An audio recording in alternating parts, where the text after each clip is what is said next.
Business and Leisure, your weekly window to the world of business and guide to the good life.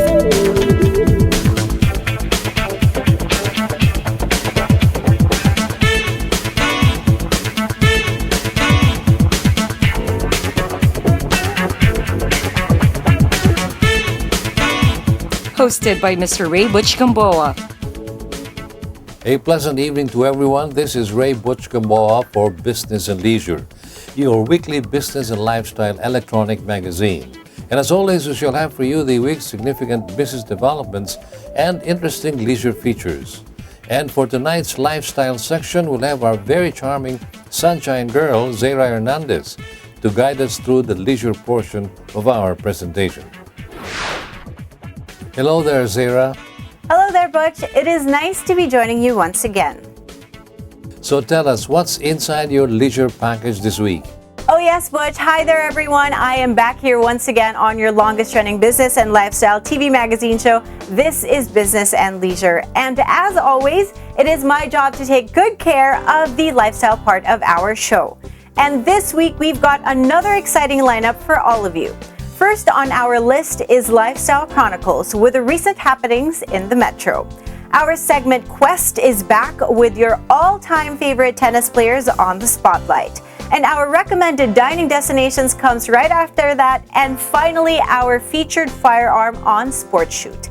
It will be a fun and very entertaining episode tonight, so why don't you guys join us as we start off with some serious issues on the business scene with our main man, Mr. Ray Butch Gamboa. Back to you, Butch. Thanks, Zara. I'm sure everyone now looks forward to another exciting leisure report on this week's edition of Business and Leisure. We'll see you back in a short while. I'll be waiting for my cue. Sunshine girl Zara Hernandez, and what's in store in this week's leisure report. We now pause for a short break, and when we come back, we'll talk business on BizWatch. I'll be right back.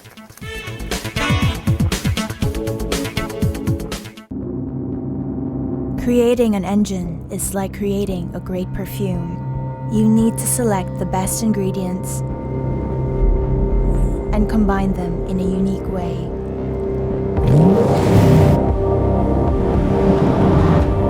So it gives you a feeling you'll remember for the rest of your life. Peugeot 308 with Blue HDI and turbo petrol engines.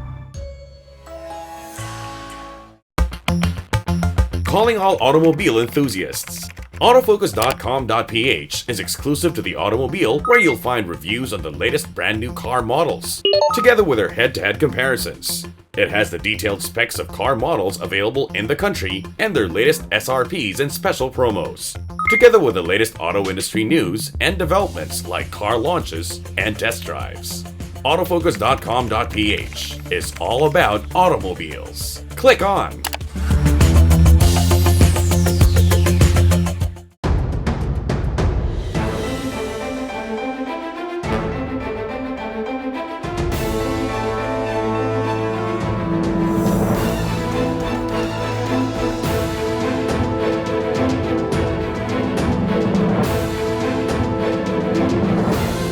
Elevate your expectation. The all-new Mitsubishi Montero Sport, engineered excitement.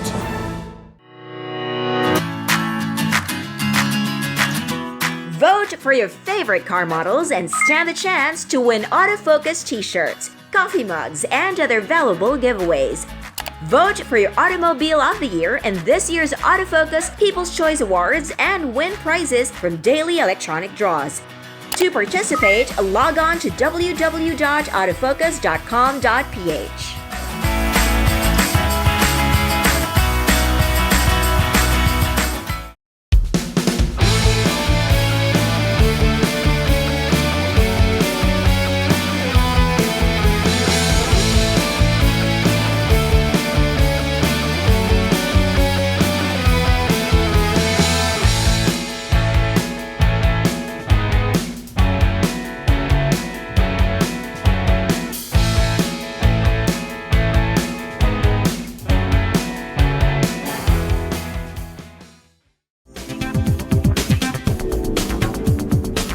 Welcome back to Business and Leisure as we usher in our business section.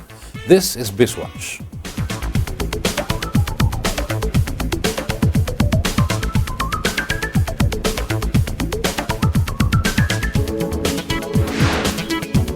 It looks like a tax reform is really a priority under the Duterte administration. The substitute tax measure that the Department of Finance is proposing has undergone another revision under the House and Ways Committee. Here's our BizWatch correspondent Andre Ko with a story. The proposed tax on sugar-sweetened drinks was included in the House Ways and Means Committee's substitute tax reform measures. The committee agreed to include the proposed 10 peso levy on sugary beverages in the Comprehensive Tax Reform Program bill. This was revealed by Finance Undersecretary Carl Kendrick T. Chua. With its inclusion in the bill, the government stands to generate 47 billion pesos in new revenues once this new levy is implemented. According to the proposed bill, an excise tax of 10 pesos shall be levied, assessed, and collected on sugar-sweetened beverages per liter of volume capacity. The rate of tax imposed under this section shall be increased by 4% every year thereafter, effective on January 1st, 2018, through revenue regulations issued by the Secretary of Finance. More of the story with our BizWatch correspondent. Every liter of sugary drinks will have an excise tax of 10 pesos. These include soft drinks, concentrated or powdered fruit drinks, energy drinks, sweetened tea, and coffee. For the consumer, this means that the retail price of soft drinks could go up by 3.7 pesos to 16.8 pesos should this law be passed. Prices of sports and energy drink could increase by around 3.9 pesos. Other products like sweetened coffee and tea will go up by 90 centavos to 11.12 pesos per liter. Prices of concentrated and powdered fruit drinks are expected to shoot high as well. The government clearly has to find ways and means to increase its revenues. Finance Undersecretary Chua says that the non-adjustment of fuel excise taxes for the past 2 decades has cost the government an estimated loss of 145 billion pesos annually in lost revenues. The Department of Finance hopes this could offset the impact of higher taxes on petroleum products since the higher fuel taxes will impact mostly the rich consumers.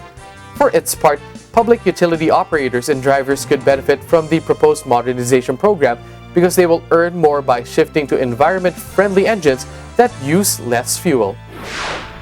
Under this new tax scheme, the DOF says 85% of the total revenues from the sugar tax will go to the national government's general funds. The remaining 15% will be allocated for the enhancement of the local sugar farmers. Meanwhile, the Department of Trade and Industry's CITEM, or the Center for International Trade Exhibition and Missions, has successfully staged the country's Food Expo at the World Trade Center. Heidi Santos has the details. The International Food Exhibition, or IFEX Philippines, Asia's ethnic food and ingredients show, welcomed food buyers and enthusiasts for its 11th edition, which happened at the World Trade Center in Pasay City.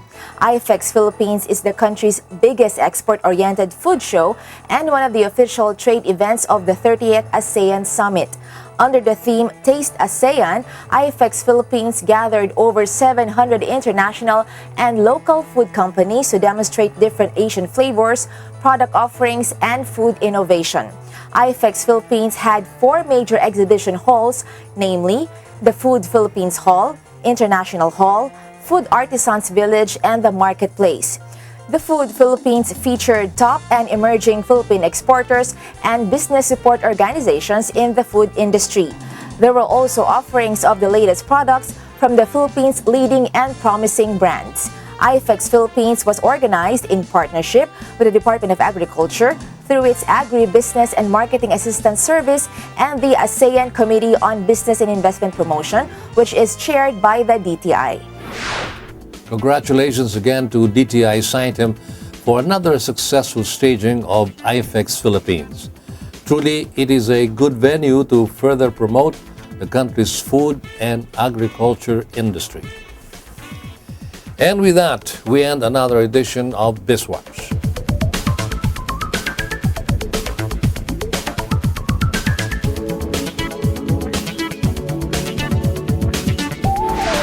At this point, we shall take a short break, and when we return, we'll have another interesting conversation with this week's distinguished guest on Embassy Row, the British Ambassador to the Philippines, His Excellency Ambassador Asif Ahmad.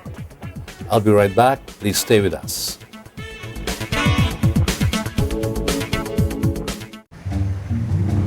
Take me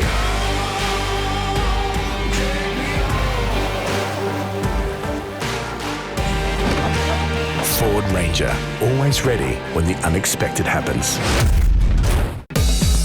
Autofocus is the automobile show on Solar Sports every Thursday evening at 10 o'clock. That's exclusively about the automobile and the automotive industry.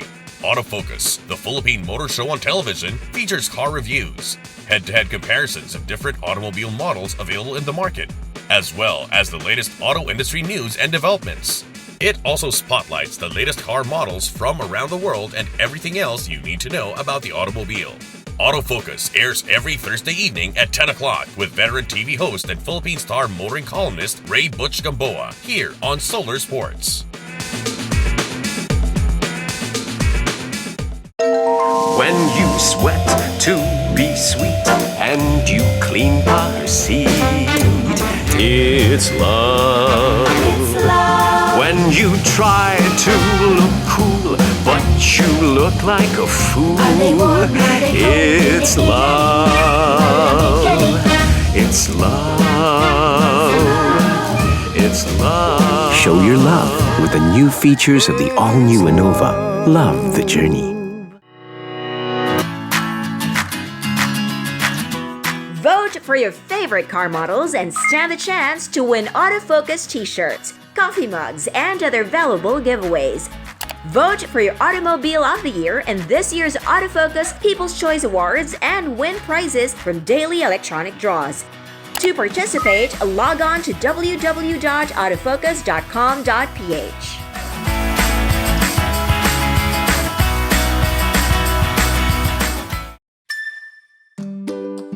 Happiness. Happiness times 7. The all-new Honda Mobilio. Ease of use, flexible interior for your various needs, convenient features, advanced technology, powerful engine, fuel efficient for a smooth journey, and sleek design for you.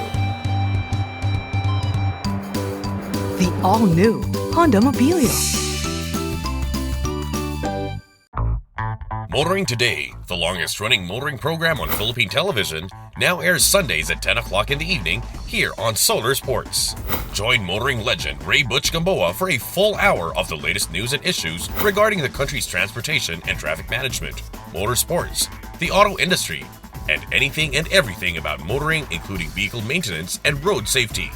Motoring Today, your Sunday viewing habit for 30 years now, airs at 10 o'clock in the evening. Happy motoring.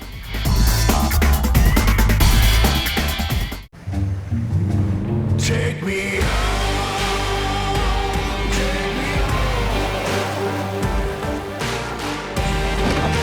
Ford Ranger, always ready when the unexpected happens.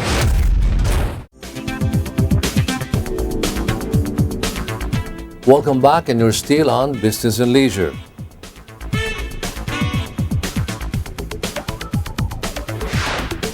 At this point, we would like to give way to Embassy Row, where we feature sitting ambassadors in the country. This week, it is our pleasure to bring to our viewers the British Ambassador to the Philippines, His Excellency Asif Ahmad. Good evening, Mr. Ambassador, and welcome to Business and Leisure's Embassy Row. Good evening. Let's start this interview with a little background about your family. Did you come from a big family? Can you give us an idea of your parents as well as your siblings? Well, my parents actually met in London when my father was working for the BBC World Service. So it's a real sort of one of those love stories where my mother was a singer and my father was a producer. So they met in the studios of radio, which used to broadcast all over the world. And then when they got married in Scotland, they continued to live in London.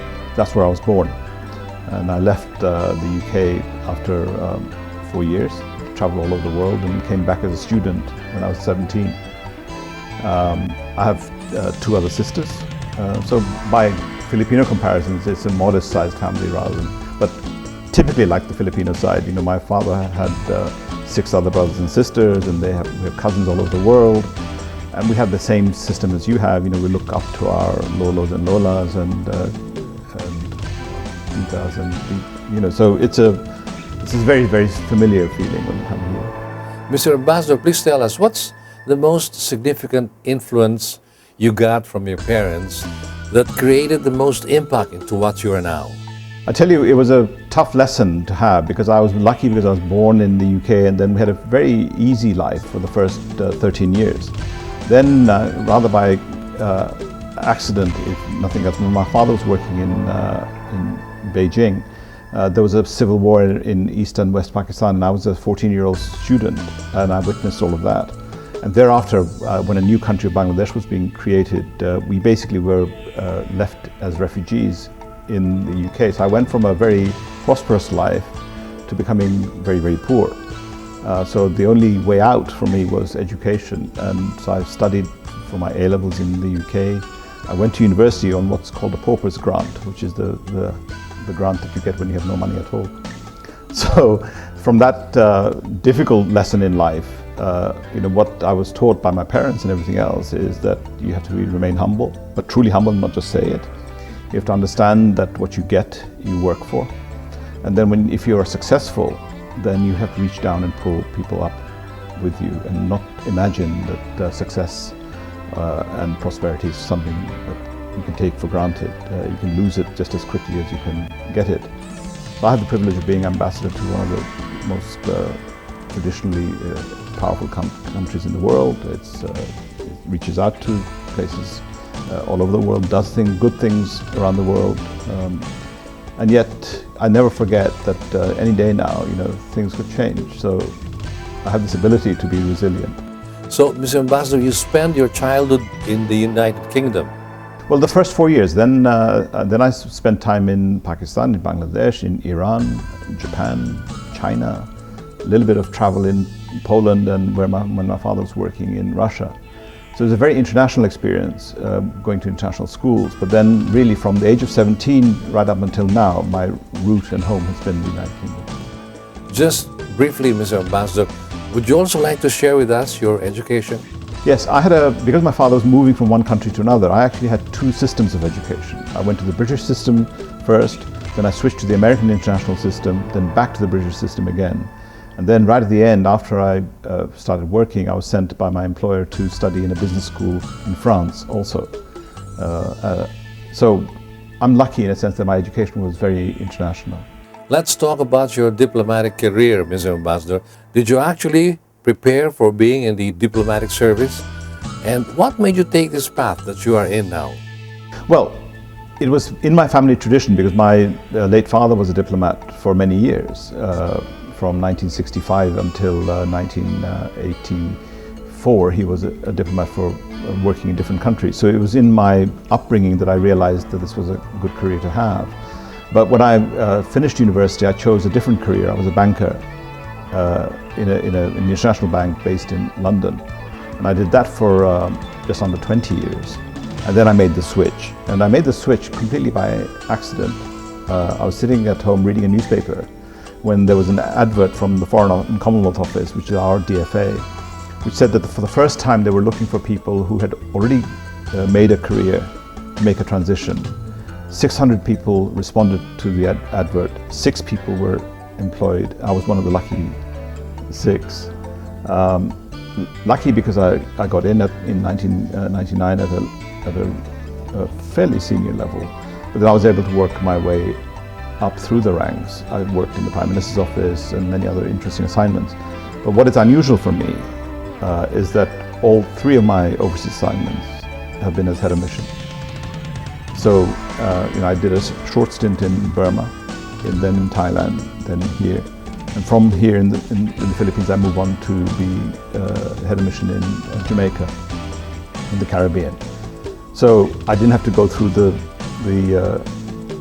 difficult path that many of my colleagues do, which has been a very nice way of progressing. Mr. Ambassador, is the diplomatic corps your first foray into government service, or did you hold any government position before being a diplomat? For a very, very brief period of 3 years between banking and becoming a member of the Dubai Service, I worked for an agency in the UK, which is a government agency, which actually provides direct support to small and medium-sized enterprises, so as a business consultant. So we went around some of the richest and poorest parts of London and helped small businesses, sometimes a one-person business, through to a company that might employ maybe 250 people or so. But that was a real hands-on experience, but it gave me an early taste of working in government. But my entry really in the diplomatic service was through this sudden opportunity that presented itself. You mentioned a while ago that you were assigned in Asia and you keep on visiting the Philippines years back. So how does it feel that you've been assigned as full ambassador here in the Philippines? I've actually visited the Philippines every year since 2003. So this was really a home from home rather than a completely new experience. Also, fortunately for me, I had the opportunity for a short while, for 5 months, to pick up some Filipino. So when I arrived here, I actually could speak a little bit. I can certainly follow the news and other developments, which actually helps, because if you're talking to people here, people switch into Tagalog or they switch completely into Filipino. If you're watching TV, or sometimes when you hear people speak, including the president, he switches in and out of languages. I'm one of the few ambassadors who can actually follow what is being said. Kindly tell us, please, what are your first impressions about the Philippines and how do they compare to what you think now after being exposed closer to what the country really is? I think when you're far away from this country, and when I say about my memories of this country before 2003, it was very much the images of the 60s, of the ladies with their ternos and the people wearing their barongs, and the tradition you have in musicals with people like Lea Salonga performing in London, in Saigon. So it was a very cultural vision I had of the Philippines. But then when I started visiting here, I saw both the prosperous side of this country, and I also saw abject poverty in this country, both as a visitor and then of course when I arrived here in the Philippines as ambassador. One of the first tragic things that happened here was Typhoon Yolanda, and that brought me and 1,400 British military and aid personnel really face to face with people in very difficult circumstances. So if you like, I've been exposed to the Philippines in almost every walk of life. I've visited schools, I've been to drug rehab centers here, I've been to hospitals, but I've also been to factories and agricultural communities. So I've seen really the country in its full spectrum. Mr. Ambassador, it's sad to know that you'll be leaving soon after your stay here for 4 years. What do you think are your major achievements during your stay?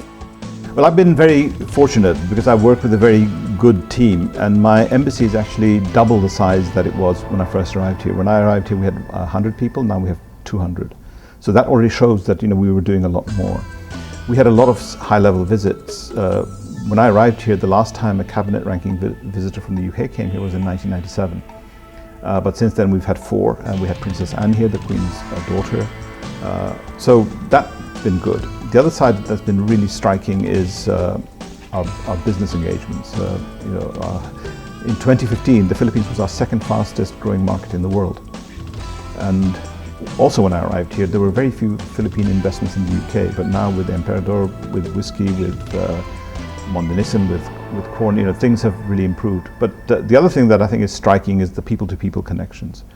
Once a whole range of flight options were established, including direct flights to London, and when we did our big promotions here about the UK, the fact that we grant just about 90% of the visa applications that are made are actually successful. People think it's the other way around. As a result of that, visitors from the Philippines has really shot up quite considerably, maybe 24% increase since I first arrived here. We are the biggest investor here in this country from the European Union. Some 17,000 British people live here. So we've got a lot at stake in this country. But we've also done tough things. The Mindanao peace process. When I was doing the job in London as foreign policy head, I actually got the UK involved in the peace process at the invitation of the Philippine government. And when I arrived here, we continued that process. So if we get to the end result, which is a settlement of the dispute, that'll be really pleasing. to achieve. With your permission, Mr. Ambassador, we'll just take a short break from our very engaging conversation for some program announcements. And when we return, we shall perhaps tackle the different spheres of cooperative efforts that our countries are engaged in and similar future plans. Business and Leisure's Embassy Row with the Ambassador of the United Kingdom to the Philippines, His Excellency Ambassador Asif Ahmad, continues in a moment.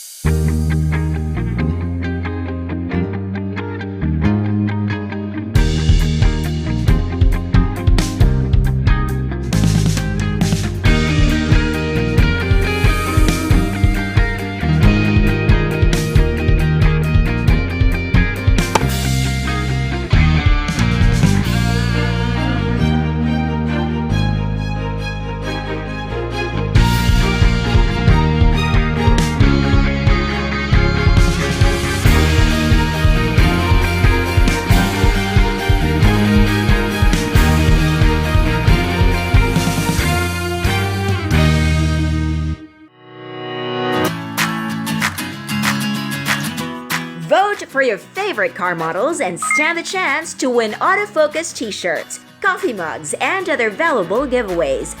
Vote for your Automobile of the Year in this year's Autofocus People's Choice Awards and win prizes from daily electronic draws. To participate, log on to www.autofocus.com.ph.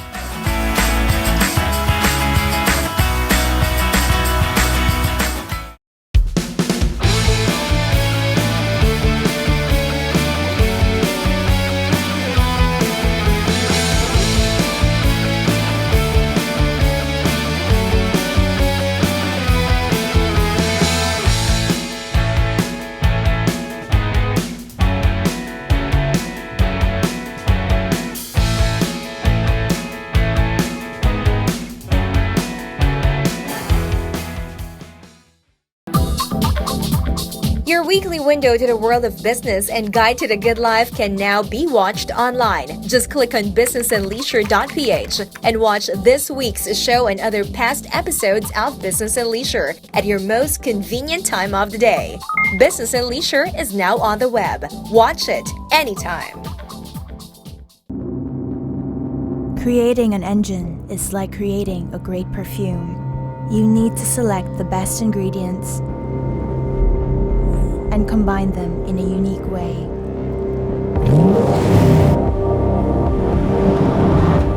So it gives you a feeling you'll remember for the rest of your life. Peugeot 308 with Blue HDI and turbo petrol engines.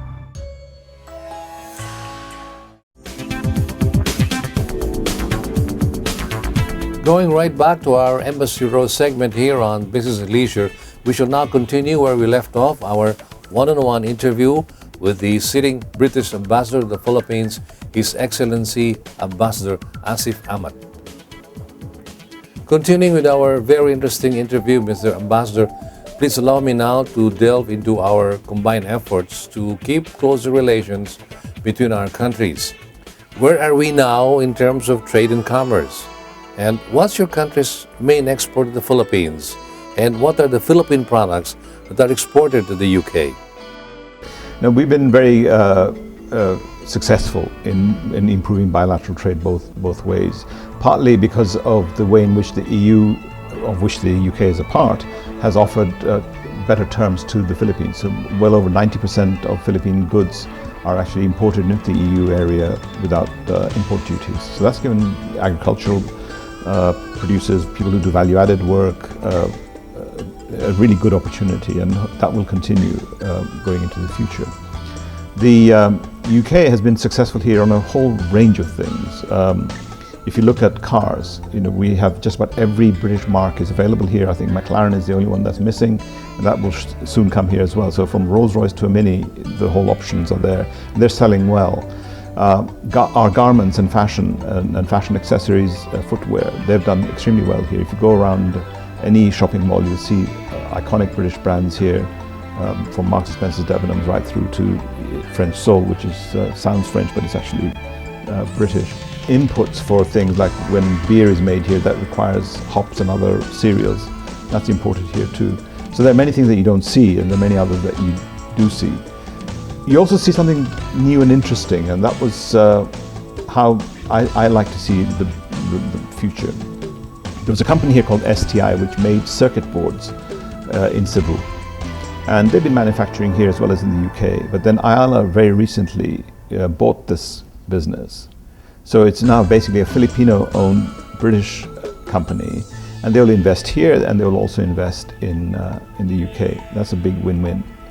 Another one I like to use as an example of how these things are quite amazing is that if you sit in an Airbus airplane and you can look around, if the engines are Rolls-Royce, they're British, all the wings are from the UK. The avionics that makes the plane actually behave is from the UK, but right up front, where the kitchen area is, that's made by a British company here in the Philippines. So in Bataan. So you get a picture of how different countries are coming together to make iconic products. You may have heard of Wimbledon, the tennis. Well, I tease my Filipino friends by saying, well, the Philippines is always at the finals of Wimbledon. They're sort of trying to think, which Filipino won Wimbledon? The reason why I tease them is because the balls by Slazenger, the tennis balls for the finals, are made here in the Philippines. So every year, that's what you see. So when you see the balls flying around in London, you'll know that it's made here. So, and I could go on and on and on. I think there are so many areas where we see this sort of interaction and engagement, and that's really the reason why we are the #1 investor here from the European Union.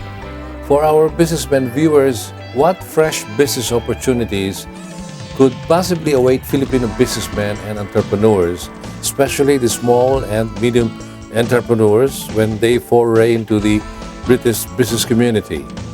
Yeah, we are very keen to improve SME links because we actually have a very vibrant SME sector ourselves. And we have some compatibility because one of the big pluses in the Philippines is the service sector. This is what the whole BPO industry grew up in, the hospitality industry, etc. And we remain relatively open for this sort of collaboration, particularly in third countries.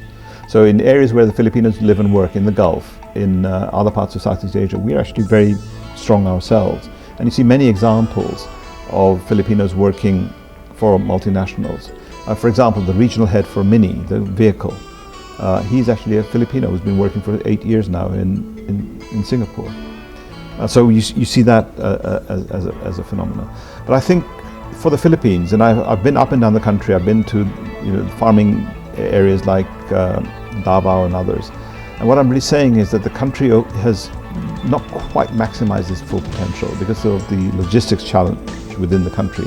It's very difficult to move things within the country, let alone move things from here to all the way to the UK. And if they do, quite naturally, initially they'll look to the nearby markets. They'll look at Japan and the US where there are old connections.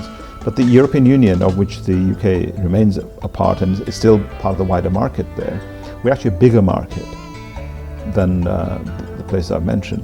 So I think our job really is to open up the opportunities that exist. And I also think that the Filipinos who live and work in the UK can also exploit the fact that they're there. They can become trusted partners of their own fellow Filipinos from here, and really go beyond the basics of sending balikbayan boxes or being tour operators and the like, which is what we generally see. I think there's more that we can expect and see, and I'd like to see that. Mr. Ambassador, you mentioned about Filipinos who are currently working in the United Kingdom right now. Are there more opportunities to work and explore there in the UK, Mr. Ambassador? Yeah.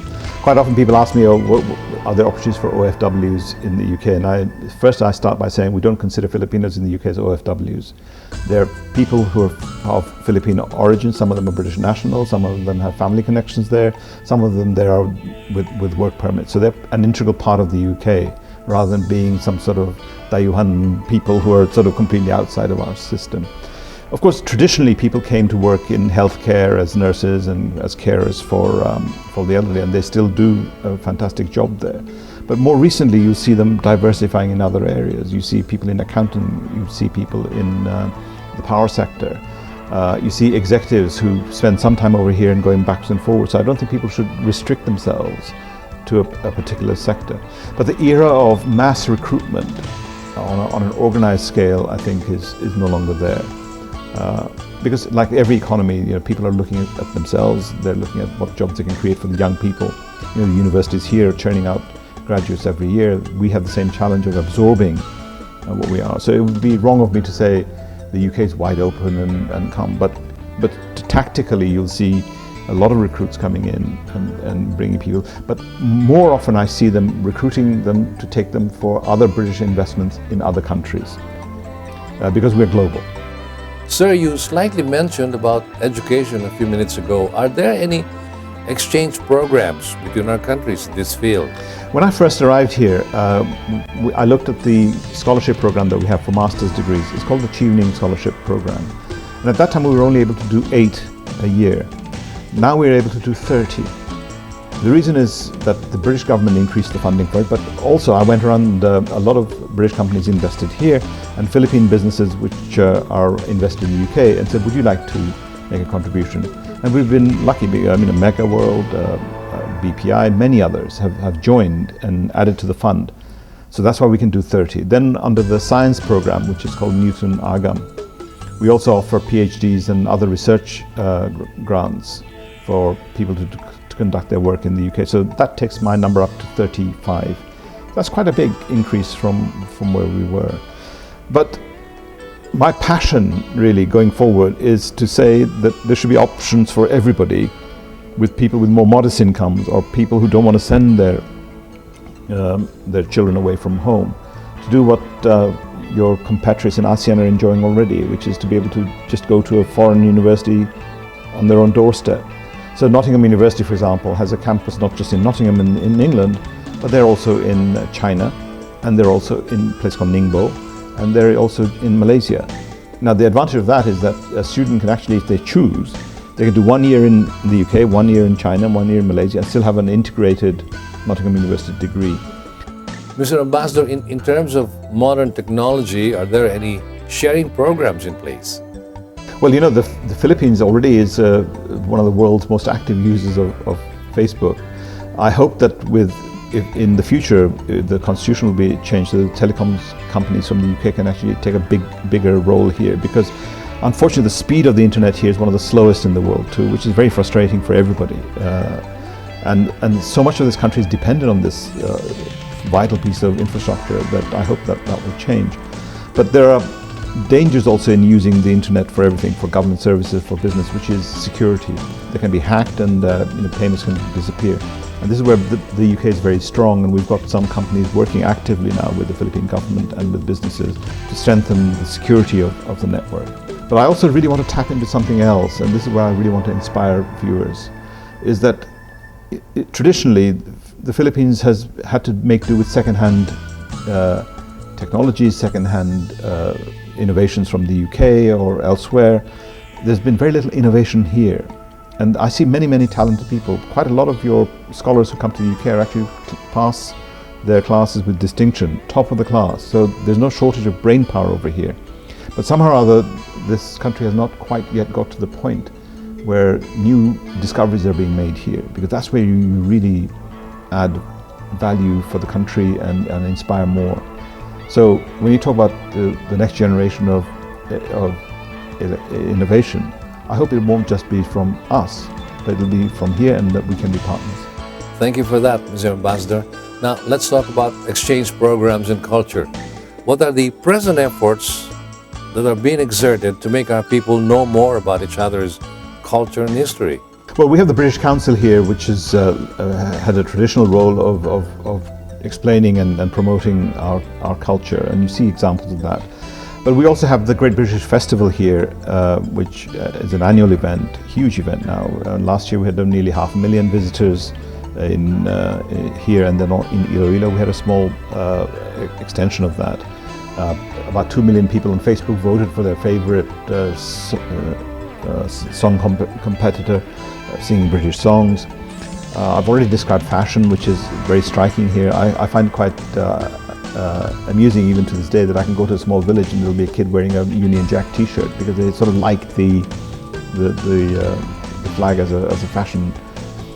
I also think that in some ways government doesn't need to do a great deal either because English is common to both of us, so our literature is well read both ways. You understand our sense of humor, we don't have to interpret it for you. Our music, as we've seen with Coldplay recently, with One Direction before that, hugely popular here. Our films from Bond to many other iconic films do well here. If you look at Filipinos succeeding in the UK, we had the group Fourth Impact perform for us at 2 of our events here. Well, they were pretty close to winning the X Factor competition in the UK. So, in a way, there's a natural market where as a government, I don't have to go and actively push people to enjoy what they're already enjoying. What I also like about the English language is that you've made it your own. You're adding your words, and the Oxford Dictionary is beginning to incorporate words from here into the dictionary there because it's a evolving language. From culture, we now talk about sports. Just like the British, I'm sure you know this, Mr. Ambassador, Filipinos are sports crazy. Do we share the same love in sports like in badminton? And we're also increasingly attracted to soccer. Are there existing sports exchange programs? Yeah. I think sports is a very universal thing, and if you look at the history of sports, I think almost everything that the Philippines is passionate about originated one way or another in the UK. Basketball is a derivative of netball. Football, of course, is global as a sport. Tennis is a British invention. Golf came from Scotland. So almost any sport that Filipinos are passionate about, we have a real shared history there. The particular passion that I have is for football, or soccer as it's known here, and based on not just my own interest in the subject, but the Philippines actually has been doing very well. The Azkals are a very, very successful football team. Some of the players are of mixed heritage from the UK as well as from here. Mr. Ambassador, let's now tackle tourism. Would you have some figures on this? Like, on the average, how many Filipinos visit your country yearly and vice versa? Yeah, these figures are very difficult to measure because, for example, there are many Filipinos who are dual nationals. So they leave the country as a Filipino, arrive in the UK as a British citizen. Then you have people here who are not necessarily tourists, but actually coming here to be with their families. So it's a bit distorted. What I can actually tell you is that the numbers are growing very significantly. The level of Filipino tourism in the UK is at least 24% to 25% higher than when I first came here 4 years ago. The level of tourism here has risen quite considerably. I think it's close now to about 170,000 per year. But the interesting fact is that an individual from the UK actually spends more per person than almost any other. Only recently I heard that the Germans were spending a little bit more per capita. So we are actually a real benefit here to the Philippines, and there's some great places to visit here. Speaking of places, Mr. Ambassador, for 4 years that you've been staying here in the Philippines, would you like to share with us the different places that you've been to and places that you would also like to recommend? Sure. I mean, I've been very fortunate that my work as well as my leisure time has taken me really up and down the entire country. And I've now also been able to take some real holidays. I used a boat, for example, in Mindoro for 7 days, just floating around from one place to another. I've been to Palawan, I've been to places around Luzon itself, to Aurora. But also, when you're working, if I have time, I always add on a couple of days to my official trip. So, when I went to Bohol, I went and spent some time in Panglao, which is a nice thing to be able to do. So when I went all the way up to Ilocos, I spent a bit of time also staying and looking at the heritage sites of Vigan. This is something that I say very, very carefully, but to give you encouragement, that as a destination in terms of natural beauty and the natural resources that you have with the coral and marine life, the biodiversity, the Philippines is superior in all respects. Returning the favor, Mr. Ambassador, what would you recommend the globe-trotting Filipinos should see when they are in your country? My biggest advice is by all means visit London, but the United Kingdom is not just London. People have started to go out to see Scotland, which is very popular now with Filipinos, but some of them also like to see Stonehenge. When they watch some of our TV series, they love the ideas of these castles and then places to go and some of the, what we call the chocolate box, thatched houses, Shakespeare country. So I think there is a lot of diversity. I also think that people can make use of our railway network a lot more. And driving, although people think that because we drive on the different side of the road that it's tough, it isn't. It's just a question of orientation. If I can drive in Manila, anybody can drive in the UK. So I think it's to be a bit more adventurous, and you'll find that because of the diversity of the UK, after a while I know that a Filipino craves rice, but there's a rice station just about in every town and city, because invariably there's a Chinese restaurant or a Thai restaurant or one of Indian origin, etc. Or if you have a low budget, you can find groceries where you can make your own anyway. Mr. Ambassador, it has been a very engaging and enlightening experience for us, and I'm sure for our viewers as well.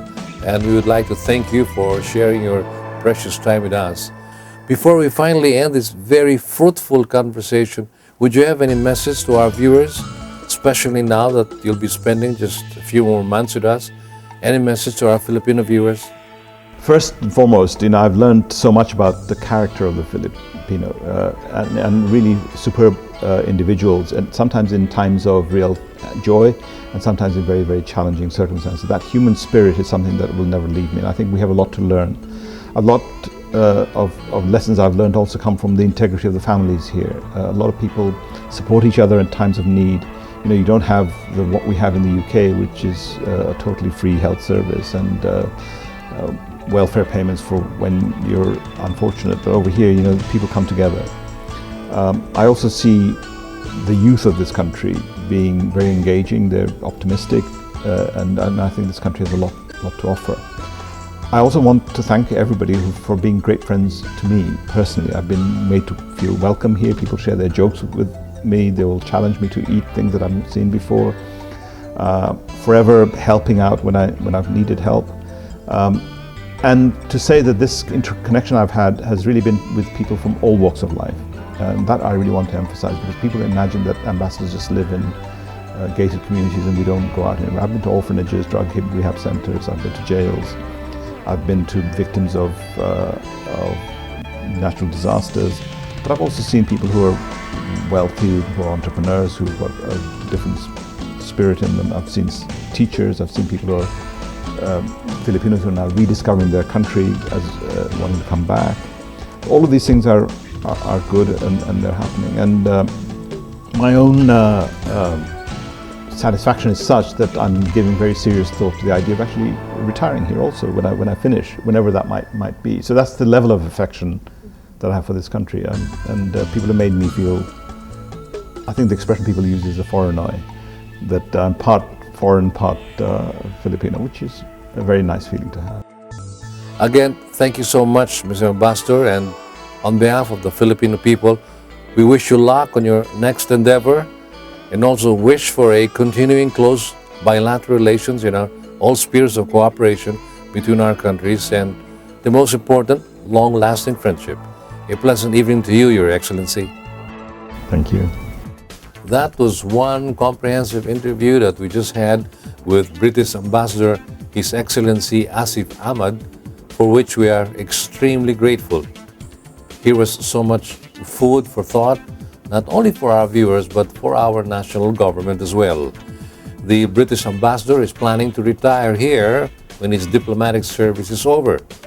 With so many friends here and so much accomplished during his 4-year term in the Philippines, he is certainly most welcome.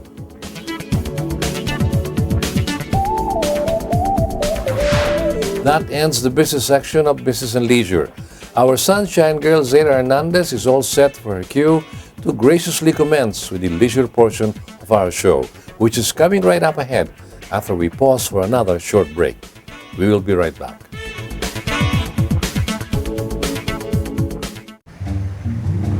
Take me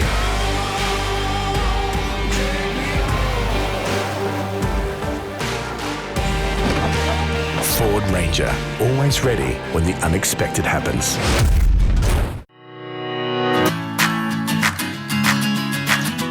Vote for your favorite car models and stand the chance to win autofocus t-shirts, coffee mugs, and other valuable giveaways.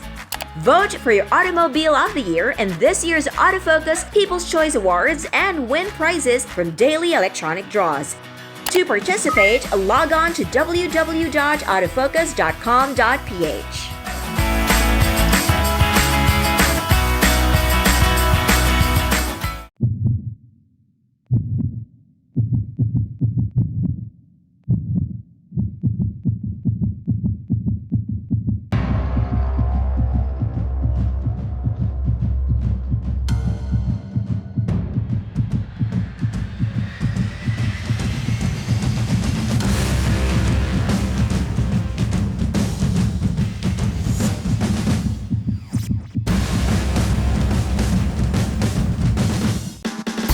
Motoring Today is now on the web. Watch this episode or other past episodes of the country's longest running motoring program any time of the day by logging on to our website, motoringtoday.ph. Motoring Today is now online, just a click away. Autofocus is the automobile show on Solar Sports every Thursday evening at 10 o'clock. That's exclusively about the automobile and the automotive industry. Autofocus, the Philippine motor show on television, features car reviews, head-to-head comparisons of different automobile models available in the market, as well as the latest auto industry news and developments. It also spotlights the latest car models from around the world and everything else you need to know about the automobile. Autofocus airs every Thursday evening at 10 o'clock with veteran TV host and Philippine Star motoring columnist Ray Butch Gamboa here on Solar Sports.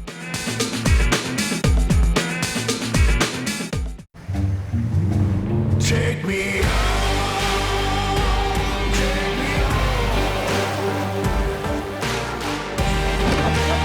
Ford Ranger, always ready when the unexpected happens. You are still with us here on Business and Leisure, and now we go right on to the lifestyle section as I turn you over now to our co-host for this week, Sunshine Girl, Zaira Hernandez. Hello there again, Zaira. Break a leg. Thanks again, Butch. Well, guys, the serious talk on business is done for now, and it's time for us to put up our feet as we come now to the lifestyle part of our show. Want to know the latest buzz in the metro lately? Well, the 2017 STV ARCC just concluded, and I'm sure you all want to know who emerged as the big winners. Well, wait no more, because that is what we have covered on Lifestyle Chronicles this week. Here it is. BMW now proudly brings you Lifestyle Chronicles. The winners of the 2017 STV Auto Rally Corporate Challenge were recently awarded in a ceremony held at the Valle Verde Club. The 2017 STV ARCC was flagged off at the Harbor Point Mall in Subic with the theme On Time, All the Time. It is a motorsport competition based on Europe's Tulip Rally, which is locally known as the Sambaguita Rally, that reigned supreme in local motorsports during the 60s and 70s. Through ARCC, Sunshine Television and Sociocom Foundation for Asia have been promoting road safety as well as camaraderie among corporate members of the local auto industry.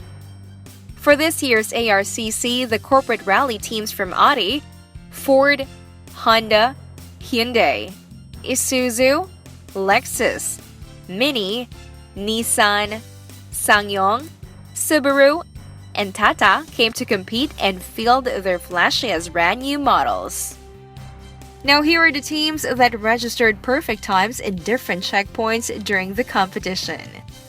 For the individual team awards, Mini Rally Team's car number 5 placed second runner-up with 841 demerits, while Subaru Rally Team's car number 13 won first runner-up with 731 demerits. And car number 24, also coming from Subaru Rally Team, brought home the championship with 514 demerits.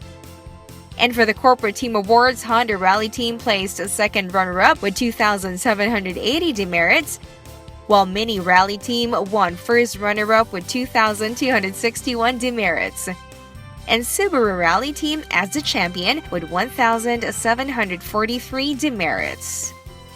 This is the Subaru Rally Team's third championship, which gained the distinction of bringing home permanently the Champions Trophy, duplicating the feat first achieved by the Mini Rally Team last year.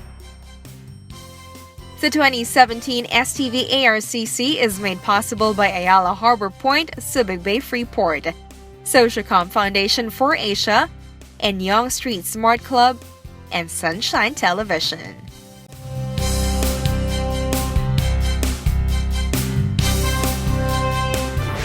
Congratulations to Sunshine Television for another successful staging of STV ARCC, which espouses camaraderie and sportsmanship among the different car manufacturers and also promotes road safety. Congratulations also to all the winners, and I hope to see you all in the next STV ARCC. Lifestyle Chronicles has been proudly brought to you by BMW. Welcome once again to the world of tennis, and this is proudly brought to you by Peugeot Philippines. This week we feature the last of the Australians who dominated tennis in the 50s, 60s, and 70s. Can you guys guess who it is? Quest is brought to you by Euro Brands Distributors Incorporated, exclusive distributors and importers of Peugeot vehicles.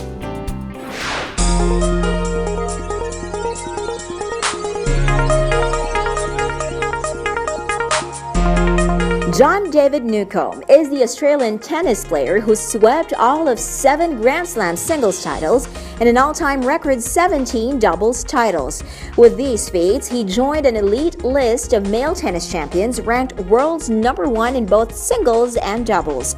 John Newcombe was born in 1944 and was a natural in sports as a young boy until he focused his interests in tennis. From 1961 to 1963, he was the Australian junior champion and was even a member of Australia's Davis Cup winning team in 1964 at the age of 20. The following year, at age 21, he won his first of 5 Grand Slam titles in 1965. With his win of the Australian Championship doubles title with Tony Roche, another Australian. This tandem also won the Wimbledon doubles that same year. This formidable doubles team won the Australian Doubles Championship 3 more times, the Wimbledon another 4 times, and swept the U.S. Championship in 1967.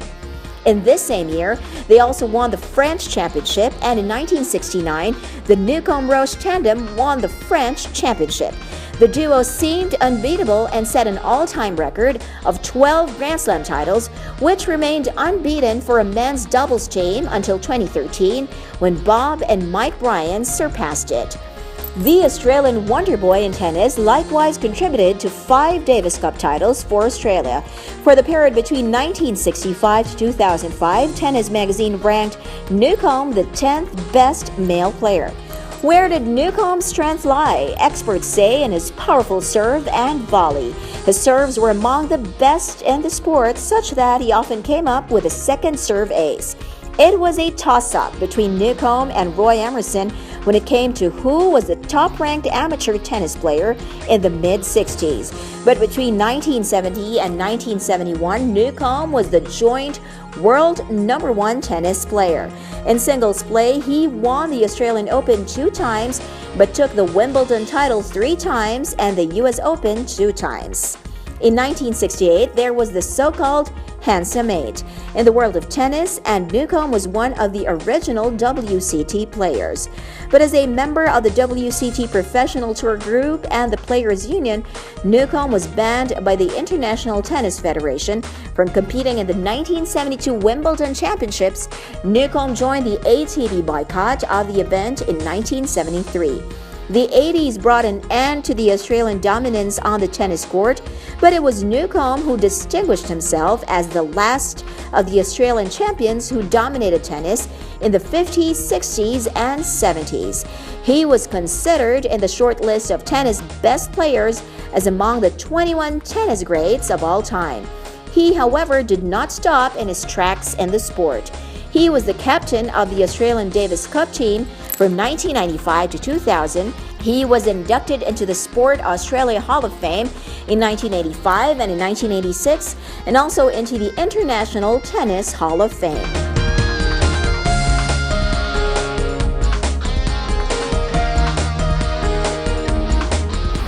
You just met the last of the greatest Australian players who dominated the court up to the 70s, John Newcombe. This has been Quest, brought to you by Peugeot Philippines. Quest has been brought to you by Eurobrands Distributors Incorporated, exclusive importers and distributors of Peugeot vehicles. We're down to our leisure trip and sports shoot after this short break, so don't you go anywhere. We will be right back.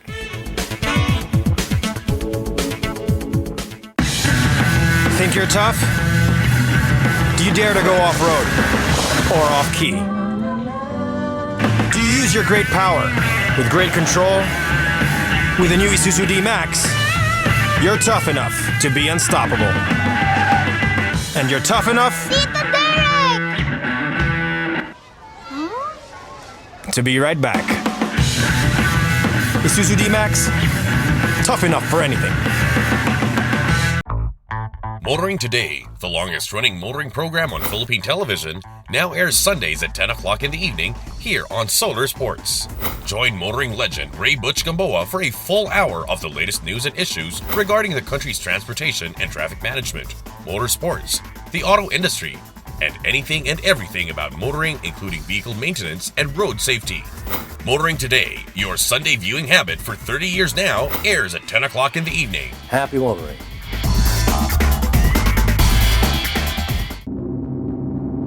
Creating an engine is like creating a great perfume. You need to select the best ingredients and combine them in a unique way.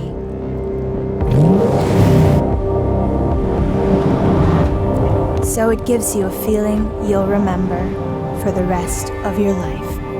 Peugeot 308 with Blue HDI and turbo petrol engines.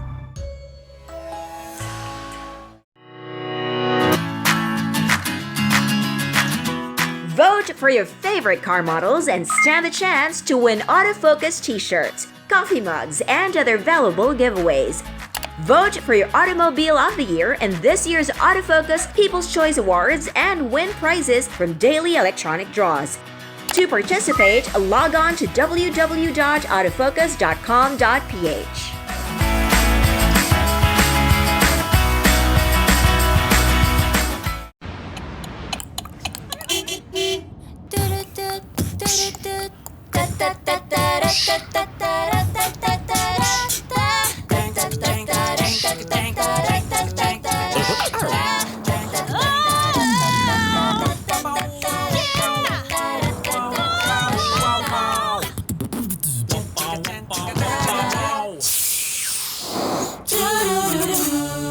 Mitsubishi Mirage. Make it yours. And you're still here with me on your longest running business and lifestyle TV magazine show. This is Business and Leisure. Right now, we will be giving you our recommended dining destinations on Leisure Trip. Here now is our weekly list of highly recommended leisure destinations. Be it fine dining, romantic garden wedding, or a relaxed meal of excellent dishes, the name Ilustrado comes to mind. It's one of the few places that serve the best paella in town. Ilustrado, located within the walled city of Intramuros.